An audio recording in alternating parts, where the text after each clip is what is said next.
Is it possible for a simple card game to predict major world events? In the world of conspiracy theories, one game stands above all others: Illuminati, the Game of Conspiracy. Released by Steve Jackson Games back in the 1990s, this game was inspired by the satirical 1975 novel, The Illuminatus trilogy. In it, players become the masterminds of secret societies, all competing to control the world through stealth, manipulation, and sometimes even mystical means.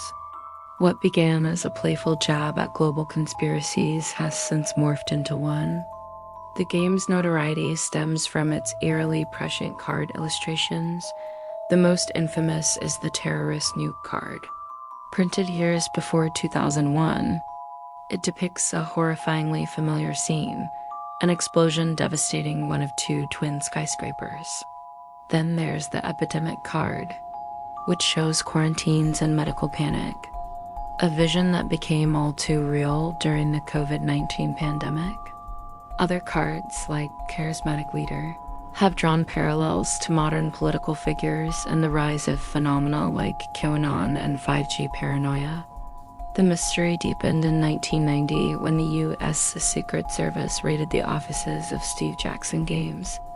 They seized computers and files, including materials for the game. Devotees of the theory believe this wasn't a coincidence.